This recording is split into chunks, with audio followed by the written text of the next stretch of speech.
This is RK Pillai of My Safety Thoughts, presenting a video on learning scaffold safety for safety officers the professional way. This video is purely for training purposes.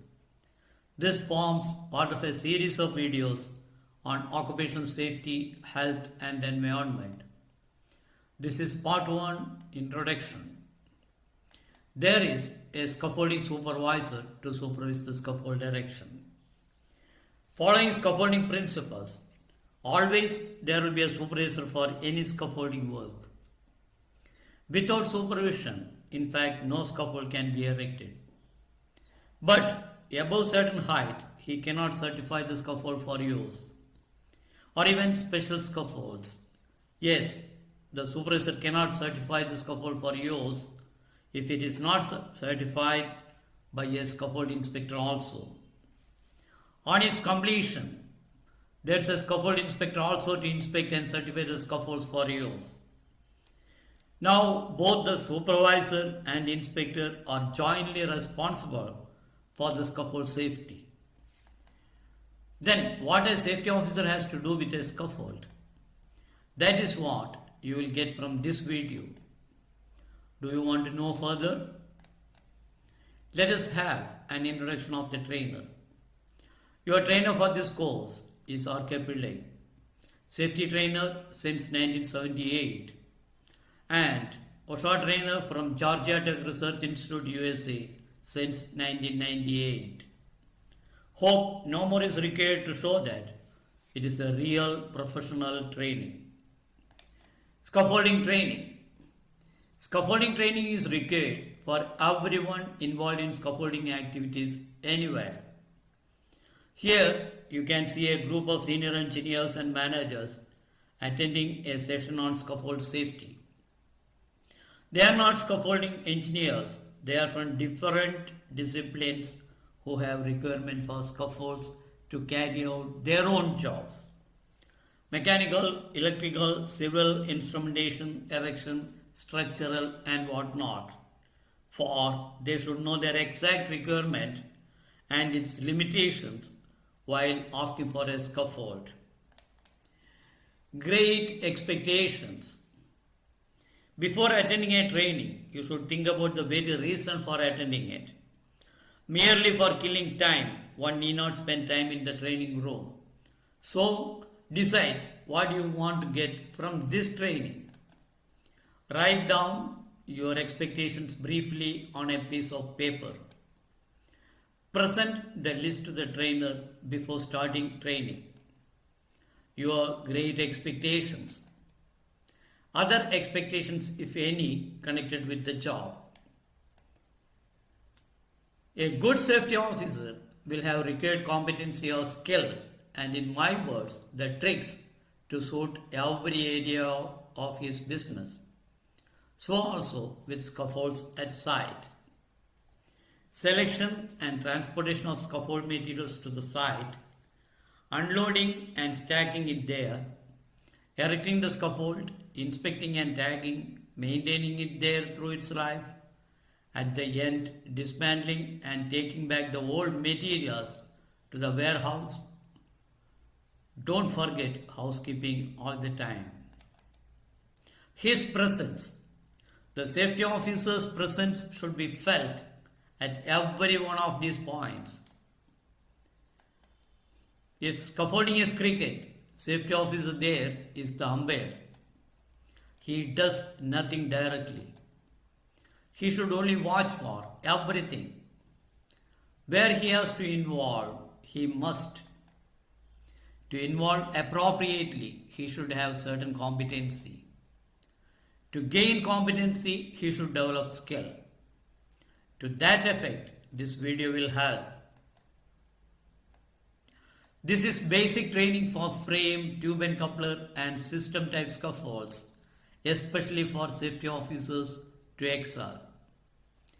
Topics include detailed coverage of the OSHA scaffold regulations as well as recommended assembly procedures. This is in fact meant for self-training and to suit classroom and practical training. Included are instructor presentation, exercises, class discussions, and questions. This training follows the OSHA Construction and Scaffolding Standards 29 CFR 1910.28 and 29 CFR 1926.451. Each participant, after completion of the final exam, used to receive a certificate and valid card signed by OSHA trainer. Scaffold. Erection, inspection, tagging requirements will be covered in this video. The scope covers the design, erection, use, alteration and dismantling of temporary elevated work areas, ladders and supported or underhung scaffolds with fixed platform heights. The types of scaffolds covered are those commonly used within the industry, including tube and coupler, fabricated tubular frame, system, bracket, underhung, and manually propelled mobile scaffolds. Introduction. We need access, egress, and safe working platforms at our industries. The answer. The only answer is to make safe scaffolds. Scaffold is now a necessary part of nearly every industry, especially construction.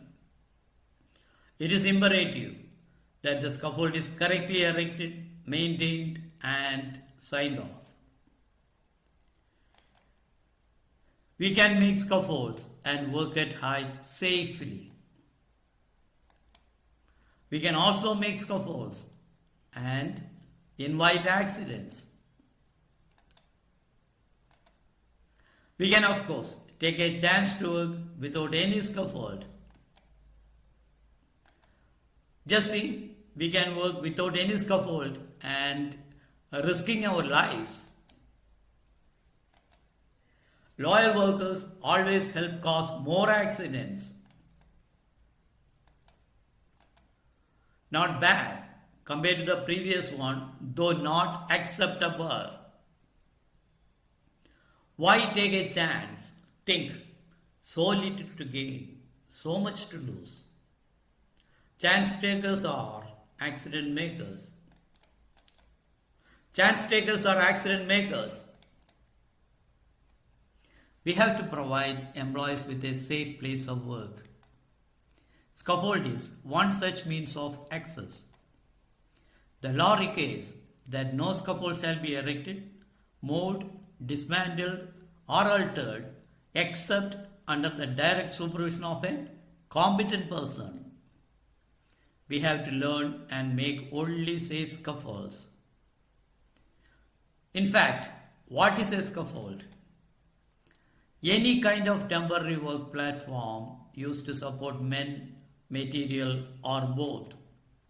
Can be either supported from bottom or hanging. Types of scaffolds. A scaffolding system is a series of temporary work platforms erected conveniently to allow men to perform tasks above ground level. There are three basic types of scaffolding systems, and each offers distinct benefits and drawbacks. The three types. The most common is the supported platform system, which features elevated wooden or metal platforms supported by poles and frames connected to the ground. Next, there is a suspended scaffold, which is a platform suspended from the top of building using ropes. Finally, there is the adjustable scaffolding system, which can be raised and lowered using pulleys or mechanical methods. To choose the best scaffolding system for your project, there are a certain number of factors to consider. One of the most critical items is the condition of the ground where the scaffold will be used. If the earth is unstable in this area or if scaffold erection would prohibit access, a suspended scaffolding system is best. This way, it will not block access to the building for other trades or for building occupants. An adjustable scaffold on wheels is another solution, but these machines are difficult to use on uneven terrain. Scaffolding provides support for personnel and equipment on a temporary basis for activities like construction and maintenance. They may need to work with safety harnesses because of the height of the rigging and also need to make sure the scaffolding is rated for the potential weight that it may bear. They work with a variety of metals as well as wood and engineered plastics to create the framework and add decking to make it easier to move around. In order to become a scaffolder, someone needs to be physically fit. It shouldn't need be said that workers pursuing a career as a scaffolder needs to be comfortable with heights. Scaffolders often work as a team. Most training for beginning scaffolders is provided on the job, and as with any position in the oil industry, scaffolders can work their way up to a better paying title.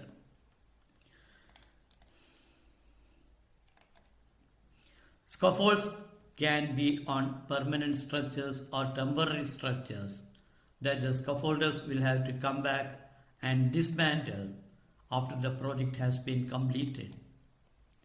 As a safety officer, you need to be able to coordinate with the team and always maintain a high level of safety.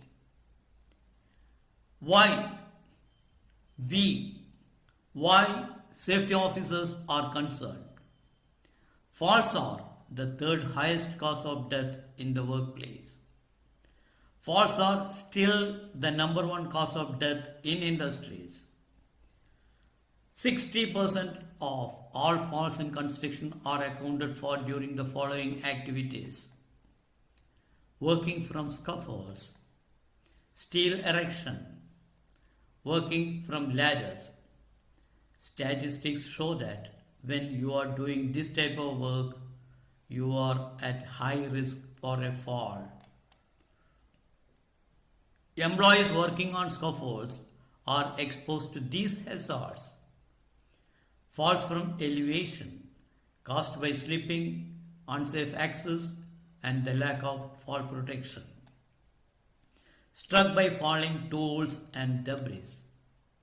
Electrocution from overhead power lines. Scaffold collapse caused by instability or overloading. Bad planking giving way. Even more important for you to know, unlike other accidents that you may not have control over, we can prevent falls and not become a statistic. Safety in scaffold erection and its use. Let only trained scaffolders erect scaffolds. It's a specialization. Have everyone wear appropriate personal protective equipment: hard hat, safety glasses, gloves, safety shoes, and safety harness. Avoid manual material handling as far as possible.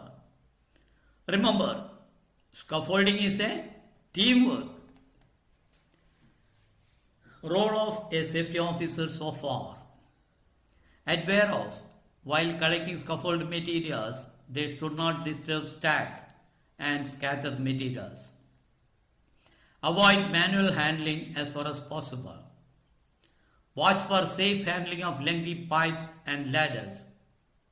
At site, have an eye on unloaded materials. Materials should be stacked at site, maintaining good housekeeping. Ensure crew conducts a toolbox meeting at site before starting work. Ensure the supervisor is certified if he is new to you. Check and satisfy the credentials. Ensure scaffolders are certified where it is insisted. Crew are using mandatory personal protective equipment. Proper tools only they carry. The scaffolding area is barricaded and scaffold under erection, signboards provided. At first lift height, red tag provided. Restrict entry for scaffolders only to the area. Provide ladder for first lift. Ensure men to stand on minimum of 2 planks. Fall protection from 1.8 meters. Shock absorbing lanyard from 6 meters only. Not to throw materials around. Workers not to climb bracings. If defective components are found, get it removed from site so marked. No tripping hazards. Warning signs for head injury. Consider housekeeping very seriously here. Let us try this. A few questions for you. What is a scaffold? What are the causes of falls in construction industry? When there are scaffolding supervisors and inspectors, what is the role of a safety officer at scaffolding? Is it essential for a safety officer to have knowledge of scaffolding when he is not directly involved in making any scaffold? If interested, mail your answers to safetyrajindia@yahoo.co.in. Having begun to manage role of safety officer at scaffolding work, my advice is to go further and develop competency in scaffold erection principles with which anyone can pass scaffold inspector or supervisor test anywhere. If interested, wait for the second part of this video which is coming soon. Meanwhile, subscribe and get more videos on professional safety training. Learning scaffold safety for safety officers the professional way. Next in queue, foundation, that is part 2. Need your comments if any. Before you run, please don't forget to subscribe. Thank you for your time in watching.